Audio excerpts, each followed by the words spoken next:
Hello everyone, मैं विश्व कुमार और आज की क्लास का अपना टॉपिक है gravitation field inside a cavity. एक स्फीयर के अंदर एक कैविटी बना दे अपन, तो उस कैविटी के अंदर किसी भी पॉइंट पे ग्रेविटेशन फील्ड कितनी होगी, हम उसकी चर्चा करने जा रहे हैं। तो टॉपिक आसान है, इजी है, और कुछ बातें जो मैं बोलूंगा वो मैं सेंटर ऑफ मास रोटेशन के टाइम पे भी बोल चुका हूं। तो आइए जरा काम शुरू करें। छोटी छोटी बातें मैंने डायग्राम ड्रॉ कर दी ताकि इतना टाइम खर्च ना हो।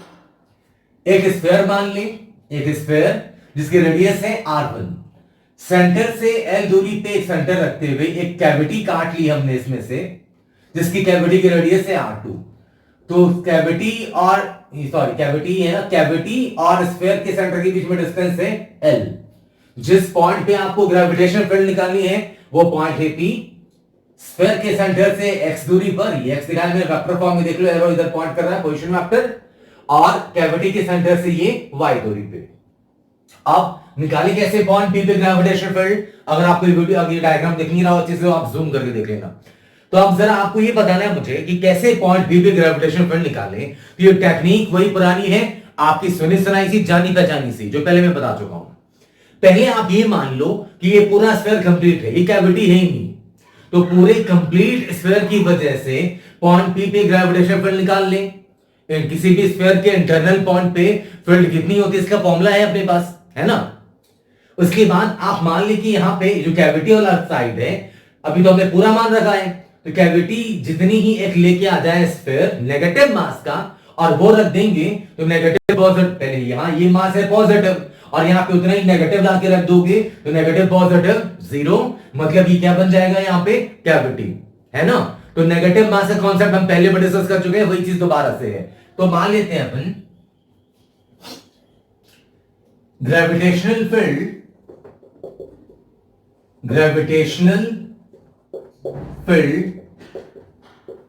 Eight point P due to complete sphere. Complete sphere मतलब कि विदाउट कैविटी। जब स्फीयर के अंदर कैविटी नहीं है तो उस ग्रेविटेशन फील्ड को आप G1 मान लीजिए। सॉलिड स्फीयर के इंटरनल पॉइंट पे ग्रेविटेशन फील्ड कितनी होती है मालूम है ना हमें।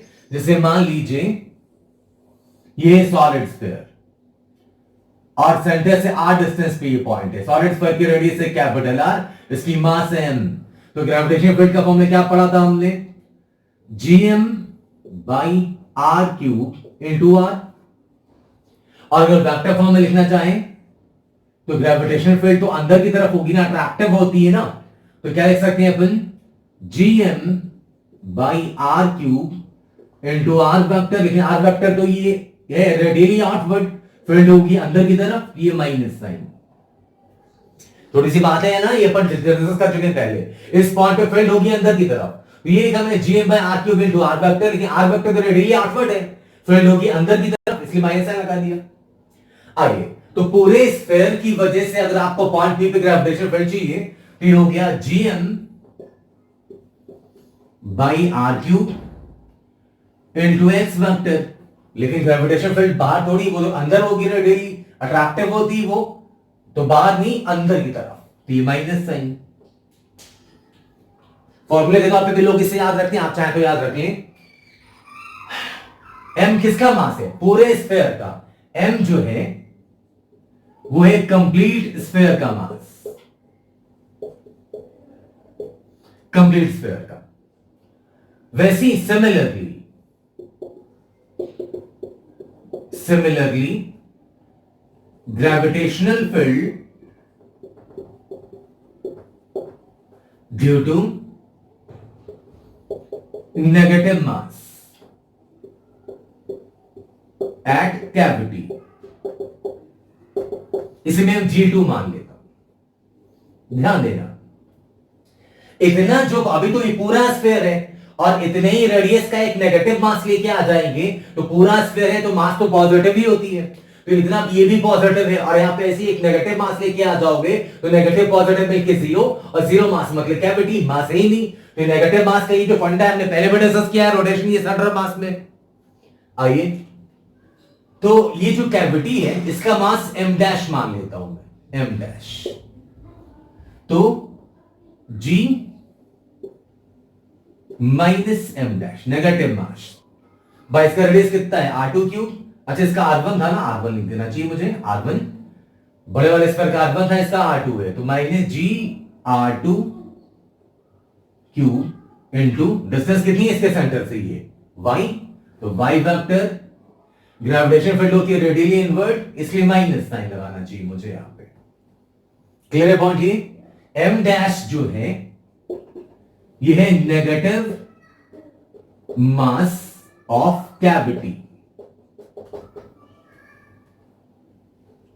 कैविटी में तो कोई मास है ही नहीं, वो मैंने लिख दिया कि आपको समझ में आया कि एम डैश में क्या रखा है वहां पे। यहां पे कैविटी बनाने के लिए नेगेटिव मास रखा है, तो माइनस माइनस क्या हो गया ये प्लस, मतलब G2 इज इक्वल टू आ गया G M dash by R2 cube into y vector. तो अगर यहां पे नेगेटिव मास ले आए कैविटी बनाने के लिए, तो उससे फील्ड ये रही, और पूरे स्फीयर से पॉइंट पी पे फील्ड ये रही। तो पॉइंट ग्रेविटेशन फील्ड कैसी क्वांटिटी, वेक्टर क्वांटिटी। तो आपको रिजल्टेंट ग्रेविटेशन फील्ड चाहिए, तो आप इन दोनों को ऐड कर दें, G1 और G2 को। तो रिजल्टेंट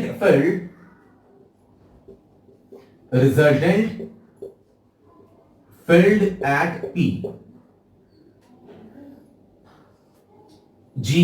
आर रिजल्टेंट लिख रहा हूं मैं, तो हो गया G1 vector plus G2 vector. यहां से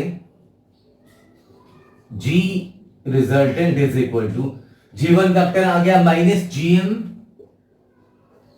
by R1 cube into x vector ये, और G2 है GM dash by R2 cube into y vector ये। अब इसके आगे की कहानी लिखने के लिए मुझे मिटाना पड़ेगा। आप चाहे अगर आप नोट करने की इच्छा रखते हो तो जल्दी से वीडियो पॉज करके सारा यहां तक नोट कर लें और समझते हुए नोट करें इसे आप। ये आप मुझे कुछ कहानी थोड़ी बहुत मैथमेटिकल कर दी, बाकी रिजल्टिंग तो लिख दिया मैंने। आइए थोड़ी सी कहानी आगे बढ़ाते हैं, मिटा रहा हूं ऊपर का पार्ट। अब इन्हीं दोनों को वेक्टर के तरीके से ऐड करना है, तो चलिए आइए ऐड करते हैं। रिजल्टेंट ग्रेविटेशनल फील्ड आ गई पॉइंट पी पे, कुछ कॉमन कर सकते हैं तो कॉमन कर दें। अच्छा अभी नहीं करता हूं मैं, माइनस जी अपॉन R1 क्यूब। मास को क्या लिख सकते हैं अपन, m क्या है, पूरे स्फीयर का मास, तो मास को क्या लिख सकते हैं अपन, density into volume. Density is equal to mass by volume, तो mass density into volume. Sphere की डेंसिटी रो मानी थी हमने, तो रो इंटू 4/3 पाई R1 क्यूब। ये किसकी जगह रखा हमने, m की जगह, into x vector plus g upon R2 cube, G upon R2 cube, m dash cavity वाले पोर्शन का मास, तो वो कितना हो जाएगा, मास डेंसिटी इनटू वॉल्यूम, तो रो इंटू 4/3, कैविटी का रेडियस है R2 क्यूब, क्लियर पॉइंट ये, इंटू वाई वेक्टर। जो काट पेट कर रहे हैं जल्दी से कर दो, R1 क्यूब कट गया, ये R1 क्यूब कट गया, R2 क्यूब भी कैंसिल, जो कॉमन कर सकते हैं कॉमन कर लें। तो रिजल्टेंट ग्रेविटेशनल फील्ड आ गई। मैं कॉमन क्या कर सकता हूं, कैपिटल G 4/3 पाई, सबसे पहले दोनों में कॉमन कर सकते हैं 4/3 पाई, रो भी कर सकते हैं कॉमन, और कैपिटल G भी कर सकते हैं कॉमन यहां पे, और तो कुछ नहीं है। तो अब कॉमन करने के बाद पहले पॉजिटिव है, ये प्लस ये माइनस, पहले पॉजिटिव वाला देता हूं, वाई वेक्टर माइनस ये माइनस एक्स वेक्टर ये।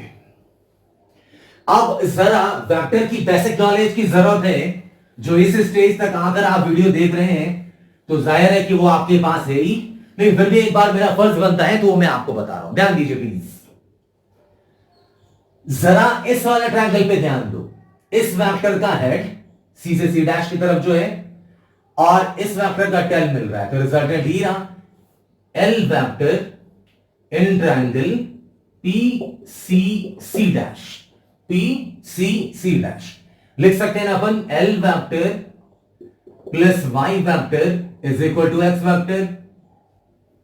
एल वेक्टर प्लस वाई, ये रिजल्टेंट रहा रिवर्स ऑर्डर में एक्स वेक्टर, मतलब यहां से आ गया एक्स वेक्टर, वाई इधर लेके चला गया, वाई इधर लेके चल गया, उल्टा करके लिख रहा हूं, x vector minus y vector is equal to l vector.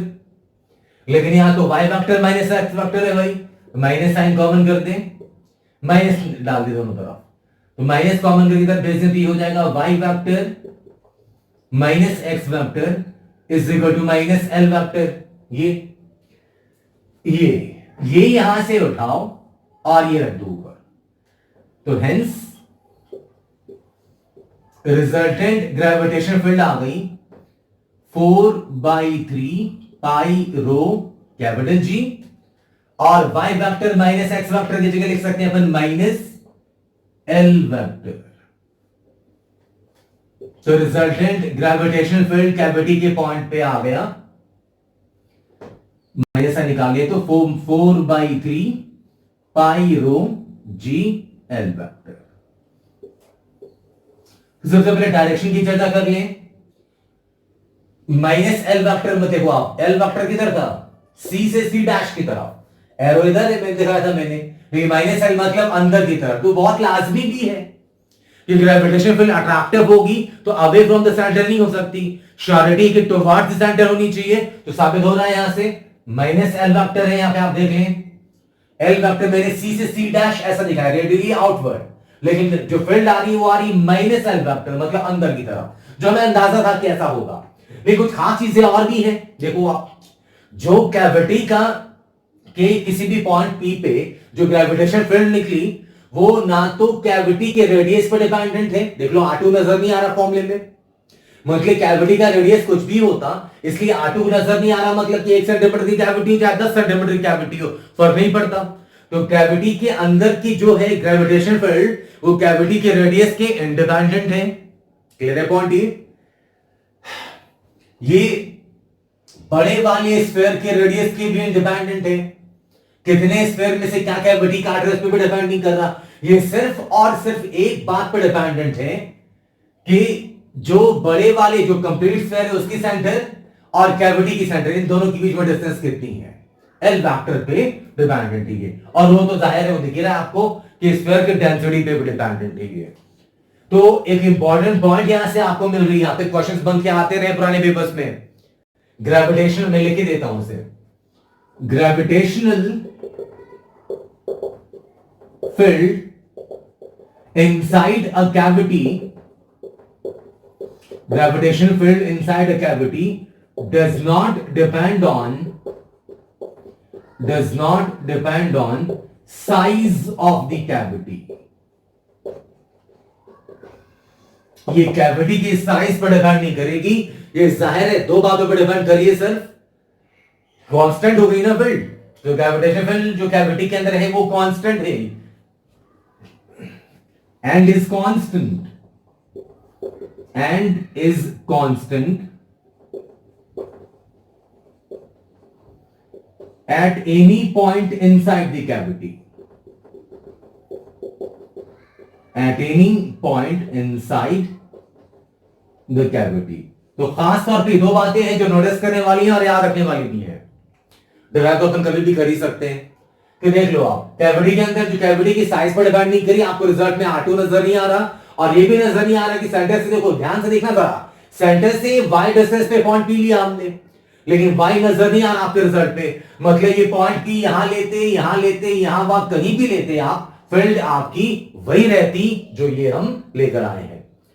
तो नेगेटिव मास का कॉन्सेप्ट तीसरी बार आपको देखने को मिला आज के लेक्चर में। इसके पहले आपने सेंटर ऑफ मास का टाइप भी देखा था, कैविटी की प्रॉब्लम्स वहां भी करे थे सेंटर ऑफ मास के लिए, इसके पहले उसके बाद आपने रोटेशन भी देखा मोमेंट ऑफ इनर्शिया निकालने के लिए, और आज आप ग्रेविटेशन फील्ड के प्रॉब्लम्स भी देख रहे हैं। तो negative mass is a wonderful concept cavity problems को डील करने के लिए। तो मिलते हैं अगली क्लास में नए टॉपिक के साथ, अपने ध्यान रखिए, थैंक यू सो मच, जय हिंद जय भारत।